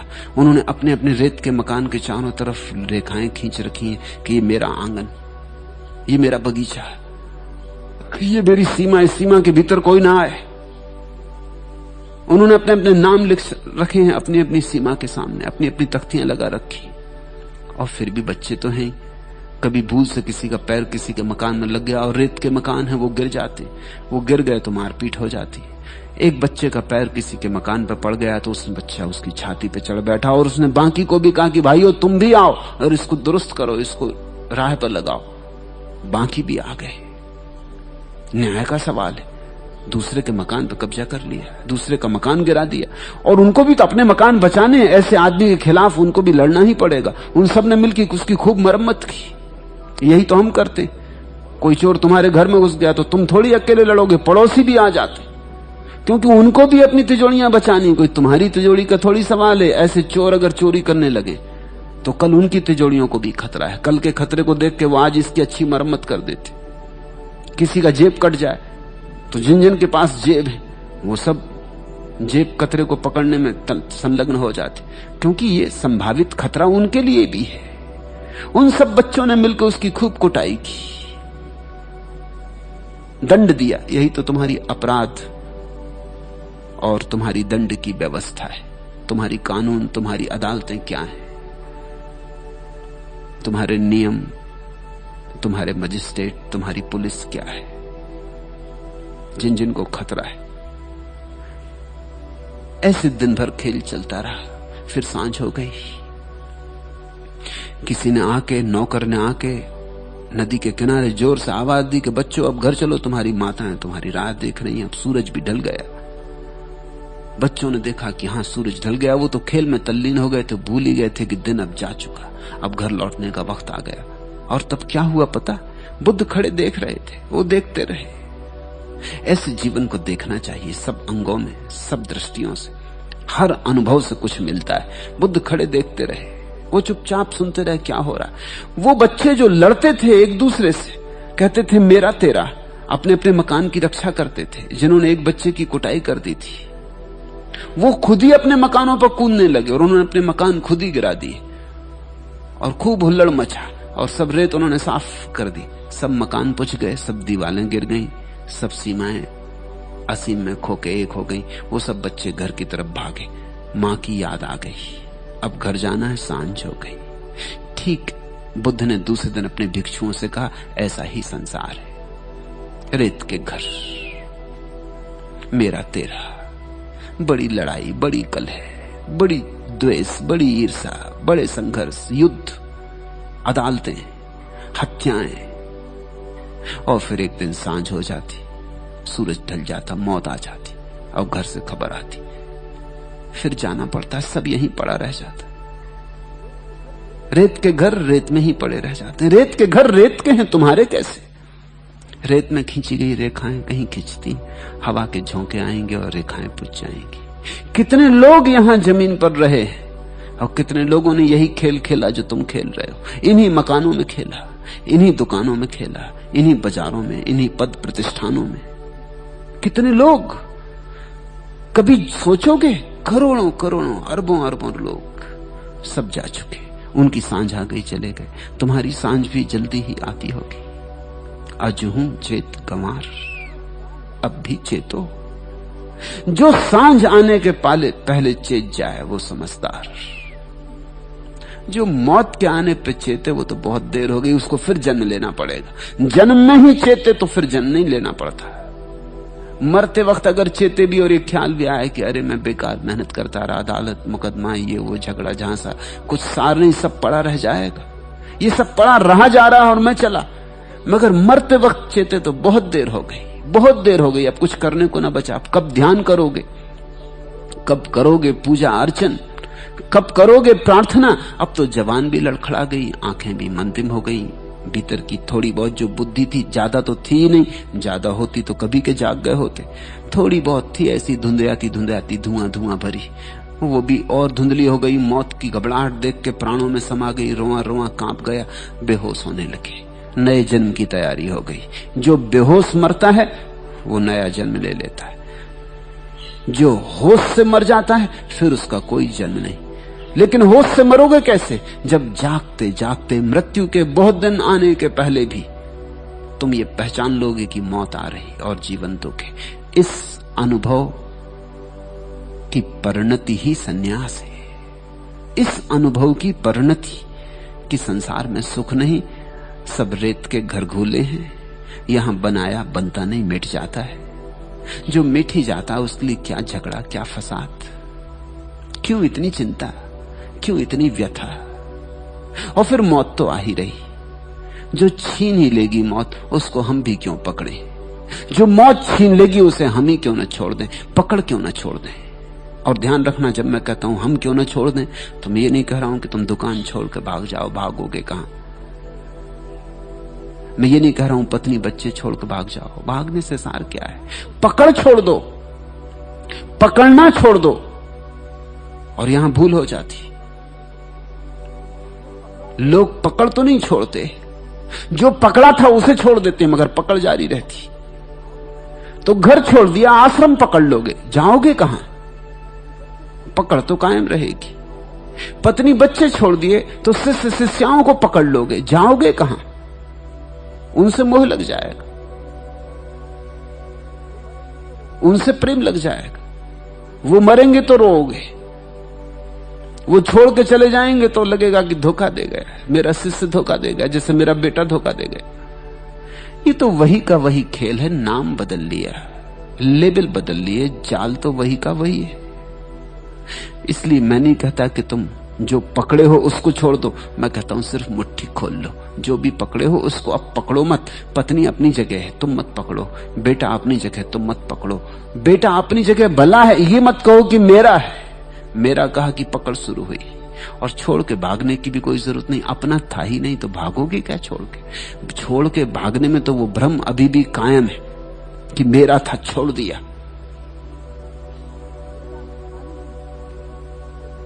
मेरा था ही नहीं, कभी एक क्षण को भी मेरा नहीं था। छोड़ोगे कैसे? त्याग क्या करोगे? जिस व्यक्ति ने भोग की व्यर्थता देख ली, उसके जीवन में त्याग का उपाय नहीं रहा। अगर त्याग करते हो तो उसका मतलब अभी भी बातों में मूल्य था। तुम कहते हो मैंने लाखों रुपए छोड़ दिए, इसका क्या मतलब हुआ? अभी लाखों रुपयों में तुम्हें लाखों दिखाई पड़ते हैं, अभी भी दिखाई पड़ते, तब भी दिखाई पड़ते थे, कुछ फर्क ना हुआ। तब तुमने इस संसार की बैंकों में जमा कर रखे थे, अब तुमने परमात्मा की बैंक में, परलोक में जमा कर रखे। अब तुम हिसाब लगा रहे हो कि जब पहुंचूंगा परमात्मा के सामने तो बता दूंगा पूरा खाता बही खोल के कि लाखों छोड़े थे, क्या मिलता इसके उत्तर में? सुना तो था तेरे पंडितों से कि यहां 1-2 वहां करोड़ गुना मिलता, आप कहां है? तुम हिसाब लगा रहे, तुम सौदा कर रहे हो, तुमने कुछ छोड़ा नहीं। छोड़ना होता ही नहीं, जागना होता है। तो फिर तुम भी करोड़ों में वह एक हो सकते हो, और सबके होने की क्षमता है। जो होना चाहे सो हो जाए, और देर क्यों करो, और खड़े खड़े क्यों देखते रहो? पलटू कहते हैं क्या खड़े खड़े देख रहे हो, तमाशबीन कब तक बने रहोगे? अनुभव लो, जागो। और क्या सारी बस्ती लूट लेगी तब तुम लूटोगे? क्या तुमने तय कर रखा सबसे आखिर में अपना नंबर लगाएंगे? किस कारण? जो अभी मिल सकता है उसे कल क्यों पाना? जो अभी मिल सकता है उसे कल के लिए क्यों छोड़ना? जो मिला ही हुआ है उस रस में क्यों न डूब जाओ, उस उत्सव में क्यों न तल्लीन हो जाओ? क्यों न उठने दो महोत्सव तुम्हारे जीवन से? क्यों न बहे रसधार? रसो वैसा, वह परमात्मा रस रूप है।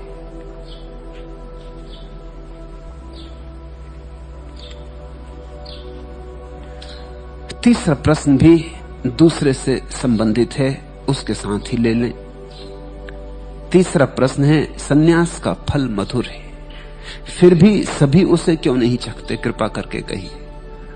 मधुर है ये तो चखोगे तब पता चलेगा ना। मेरे कहने से मधुर है तो थोड़ी चख लोगे। अब ये जरा अड़चन की बात है। चखोगे तो पता चलेगा मधुर है, और तुम चाहते हो कि पहले मधुर होने का पता चल जाए फिर चखे। ये तो फिर हो नहीं सकती बात, ये तो बात बनेगी नहीं। ये तो बात बनती थी उसके पहले बिगड़ गई। मैंने सुना है मुल्ला नसरुद्दीन तैरना सीखना चाहता था, वो नदी पर गया अपने एक मित्र को लेकर जो तैरना सिखा सकता था। संयोग की बात, संयोग की भी नहीं कहनी चाहिए, भीतर तो कारण रहे होंगे। डरा डरा गया होगा, भयभीत गया होगा। नदी का किनारा, सीढ़ियों पर काई जमी थी, उसका पैर फिसल गया, चारों खाने चितक पड़ा, सिर में चोट भी लग गई। वो उठा और एकदम घर की तरफ भागा। उसके मित्र ने कहा, भाई बड़े मियां कहां चले? उसने कहा, अब जब तैरना सीख लूंगा तभी नदी के पास आऊंगा। ये तो खतरनाक मामला है। अब अगर पानी में गिर गया होता तो जान गंवा देती। नमस्कार। उसने कहा, अब तो जब तैरना सीख लूंगा तभी नदी के पास आऊंगा। लेकिन तैरना कहां सीखोगे? तक के गदिया लगा के घर में? तैरना सीखना हो तो नदी के पास आना होगा। और तुम कसम ले लिए कि कसम अब नहीं आने वाला।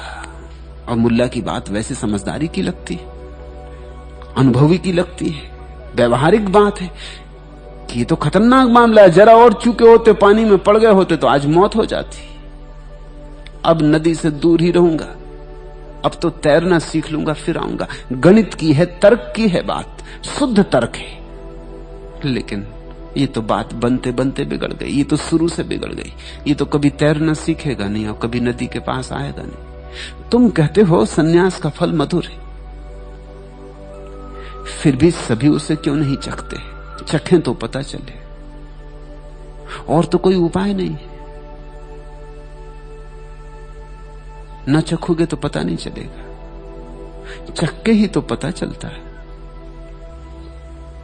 तो फिर क्या करें? लोगों की बुद्धियां बड़े तर्क से भरी हैं। वो कहते हैं पहले प्रमाण चाहिए कि ईश्वर है, तो फिर हम ईश्वर की तरफ चलेंगे। और ईश्वर की तरफ चलने से प्रमाण मिलता है कि है। अब ये बड़ी मुश्किल बात है। यही अबूझ पहेली है धर्म की। अनुभव करने से प्रमाण मिलता है, और कोई प्रमाण नहीं। और चखने से स्वाद आता है, और कोई उपाय नहीं है। इसलिए जो हिम्मतवर हैं, जो कहते हैं कि ठीक है बहुत से बहुत यही होगा ना, कड़वा होगा तो थूक देंगे, ज्यादा से ज्यादा इतना ही होगा ना कि फल मीठा नहीं होगा, कड़वा होगा, तो जिंदगी में इतने कड़वे फल चखे एक और सही। कितने तो तुमने कड़वे फल चखे, अभी तक तुमने मीठा फल चखा कहां? कड़वे के तो तुम अभ्यासी हो। तो क्या घबराहट है? एक फल और सही, कड़वा ही निकल सकता है, चख तो लो। हालांकि जिनने चखा उन्होंने पाया कि मीठा है, मगर चख के पाया। डूबोगे तो अनुभव होगा, नदी में उतरोगे तो तैरना सीखोगे, तैरना सीखोगे तो उस पार जा सकोगे, तैरना सीखोगे तो गहराइयों में उतरने की क्षमता आ जाएगी, और गहराइयों में मोती पड़े। नदी की सतह पर तो सूखे पत्ते इत्यादि बहते हैं, मोती नहीं। सागरों की गहराई में डुबकी मारनी पड़ती, गोताखोर होना पड़ता। बिना तैरे तो कैसे गोता मारोगे? इसलिए बहुत लोग वंचित रह जाते हैं, क्योंकि बहुत लोग तर्कनिष्ठ हैं। तर्कनिष्ठा धर्मनिष्ठा में बाधा है। धर्म की तरफ तो वही जाता है जिसको पलटू ने कहा, जिसे विश्वास हो जाए। विश्वास कैसे हो? विश्वास होने का क्या रास्ता? अब मैं तुमसे यह भी नहीं कह रहा हूं, पलटू भी नहीं कहते कि तुम जाकर ऐसी नदी में कूद पड़ो। पलटू भी कहते हैं कि किसी को खोज लो जो तैरना जानता हो, उसका संग साथ बना लो, यारी बना लो, किसी यार को खोज लो, कोई तो तैरना जानता होगा, कोई तो तुमने तैरता हुआ देखा होगा, किसी को तो पानी पर उमंग से तिरता हुआ देखा होगा। जिसको तुमने तैरता देखा हो, जिसको तुमने देखा हो पानी में खेलता है और जरा भी डूबता नहीं, उससे दोस्ती कर लो, उसके साथ संग साथ बना लो। इसको ही सद्गुरु की खोज कहते।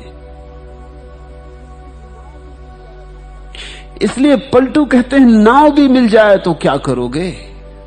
केवट तो होना चाहिए, माझी कहां है? शास्त्र मिल जाए क्या करोगे? शास्ता होना चाहिए।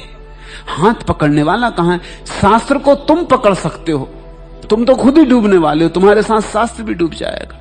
कोई चाहिए जो तुम्हें पकड़ ले तो शायद बच सको, कोई जो स्वयं तैर सकता हो तो तुम्हें बचा ले। और एक दफा थोड़े दिन साथ हो जाए, तैरने का अनुभव आ जाए। तैरना कुछ बड़ी कठिन बात नहीं। सच तो यह है, तैरने में हम कुछ सीखते थोड़ी है। तैरने में तो केवल सिर्फ आत्मविश्वास बढ़ता, और कुछ नहीं होता। सीखते हम कुछ भी नहीं। तैरना कोई सीखन सिखावन थोड़ी है। इसलिए तो एक मजे की बात है कि तैरना अगर तुम एक दफा सीख गए, फिर 50 साल ना तैरो तो भूल थोड़ी जाओगे। 50 साल अगर तुम भाषा जो सीख गए हो न बोलो तो भूल जाओगे। 50 साल तक कैसे याद रखोगे? सीखा हुआ भूल जाएगा, लेकिन तैरना नहीं भूलता। तो तैरना सीखने जैसा नहीं, कुछ बात भिन्न है। अगर 50 साल तक तुमने मान लो जर्मन भाषा सीख ली और 50 साल तक बोले नहीं, उपयोग नहीं किया, पढ़ी नहीं, सुनी नहीं, तो 50 साल बाद साफ हो जाएगी। पता भी नहीं चलेगा कि कभी तुमने सीखी थी।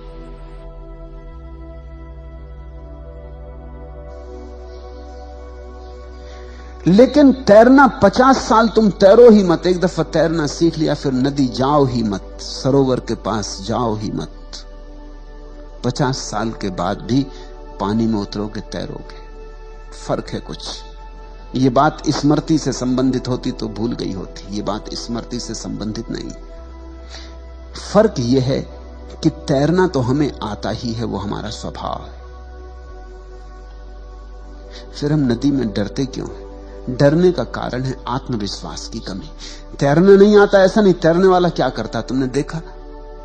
नए सिक्खड़ को नदी में ले जाओ, वो क्या करता? दोनों एक ही काम करते हैं, दोनों हाथ पैर फड़फड़ाते। सिक्खड़ बेतरतीब से फड़फड़ाता और घबराता है और डरता है।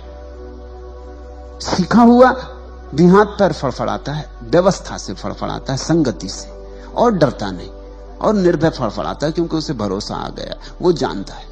फिर जब तैरने में कोई बिल्कुल कुशल हो जाता तो हाथ पैर भी नहीं फड़फड़ाता, नदी पे ऐसे ही तैर जाता। तुमने एक चमत्कार देखा है, तैर जाता, जिंदा डूब जाते हैं, जरूर कुछ मामला है। मुर्दा डूबा हुआ ऊपर आ जाता, तैरने लगता है। मुर्दों को तरकीब मालूम है और जिंदों को तरकीब नहीं मालूम। मुर्दा ना तो हाथ पैर फड़फड़ाता, ना कुछ, सिर्फ तैर जाता। क्या बात होगी? मुर्दे को भय नहीं है, अब मरी गए, अब भय क्या? अब मरी गए तो भय किसको? मुर्दा निर्भय, जिंदा आदमी भयभीत है। भय डुबाता है, नदी नहीं डुबाती। इस बात को तुम ख्याल में रख लेना, गांठ बांध लेना हीरे की तरह। भय डुबाता है, नदी नहीं डुबाती। इसलिए जब तैरने में तुम कुशल हो जाते हो और भय मिट जाता है तो तुम मुर्दे की रहते हुए। असली तैराक हाथ पैर थोड़ी हिलाता है, असली तैराक तो ऐसे तिर जाता है। तिरने में और तैरने में यही फर्क है। तिरने का मतलब वो ऐसे ही पड़ जाता नदी पर, मजा लेने लगता है। धूप आ रही, धूप स्नान ले लेता नदी में पड़ा पड़ा, हाथ पैर भी नहीं हिलाता, डूबता भी नहीं। फर्क क्या हो गया? अब भरोसा आ गया। सारी बात श्रद्धा की है, अपने पे श्रद्धा आ जाए। अभी तुम्हें अपने पे श्रद्धा नहीं, इसलिए किसी ऐसे आदमी का हाथ पकड़ लो जिसे अपने पे श्रद्धा हो, जिसके पास तुम्हें एक बात समझ में आती हो कि इस आदमी को अपने पे भरोसा है। जिस आदमी को अपने पे भरोसा हो, जिस आदमी को जरा भी संदेह की रूपरेखा ना हो, जिस आदमी को अब जरा भी डिगमिगी ना हो, पलटू कहते हैं डिगमिगी मिट गई हो, जो अब थिर होकर बैठ गया हो, उसका हाथ पकड़ लो। सन्यास का और क्या अर्थ है? सन्यास का इतना ही अर्थ है, किसी का हाथ पकड़ लो, दीक्षा ले लो, शिष्यत्व स्वीकार करो। किसी का जो तैरना जानता हो, जो तिरता हो पानी में बिना हाथ पैर तड़फड़ाए। जल्दी ही तुम भी योग्य हो जाओगे। और योग्यता कुछ खास नहीं है, योग्यता इतनी ही है कि तुमको भी डूबने से बचा जा सकता है। एक बात, फिर धीरे धीरे दूसरी बात पता चलेगी कि हाथ पैर भी तड़फड़ाने की जरूरत नहीं है, बचना स्वाभाविक है। पानी तो मुर्दे को तैरा देता, तो मैं तो जिंदा हूं, मुझे क्यों ना तैराएगा? तुम रुक के पड़ जाते हो। जब एक दफा रुक के पड़ जाते हो और नहीं डूबते, बस एक दफा अनुभव की किरण उतर गई कि नहीं डूबता, डूबना होता ही नहीं, भय गया, भय सदा को गया। सतगुरु के संग साथ में भय मिट जाता है। सतगुरु भगवान थोड़ी दे सकता है तुम्हें, सिर्फ भय मिटा सकता है। और भय मिट गया तो भगवान मिल गया। और अभी तो तुम्हारा जो भगवान है केवल तुम्हारा भय। बड़ी उल्टी बात है। अभी तुम मंदिर मस्जिद जाते हो, वो भय के कारण जाते हो। अभी तो तुम्हारा भय मिले, निर्भय को भगवान मिलता। तो सारी बात भगवान पाने की नहीं है, सारी बात कैसे निर्भय हो जाए। किसी निर्भीक के पास बैठो, सत्संग करो, उसकी निर्भय की किरणें तुम्हें भी आंदोलित करें, उसकी तरंगें तुम्हें भी छुए, और धीरे धीरे तुम भी निर्भय हो जाओ। संगति के परिणाम होते। कायरों के साथ रहोगे, कायर हो जाओगे। वीरों के साथ रहोगे, वीर हो जाओगे। जैसों के साथ रहोगे, धीरे धीरे वैसे हो जाओगे। संग साथ परिणाम लाता है। अगर परमात्मा की तलाश है, अगर आत्मधन की तलाश है, तो उनका साथ करो जिनको मिल गया हो। उस आदमी से सावधान रहना जिससे तुम कहो कि मुझे तैरना सीखना, और वो पोथी खोल के बैठ जाए और कहे कि देख, मुझे सब पता है कि तैरने में क्या क्या होता है, ये लिखा है मेरी किताब में, सब लिखा है, ये रही संहिता, इसमें सब लिखा हुआ है, और मैं तुझे सब समझा देता हूं कि तैरना कैसा होता है। नहीं, जो आदमी तुम्हें नदी के तट पर ले जाने को तैयार हो, तुम पूछो तैरना कैसा, वो कहे आओ। तुम पूछो ध्यान कैसा, वो कहे आओ। तुम पूछो भक्ति कैसी, वो कहे आओ और डुबकी लो, बता देता हूं।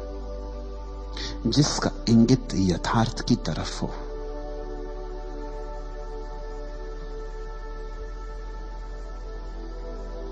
न्यास का फल ही मधुर है, संसार के तो सभी फल कड़वे।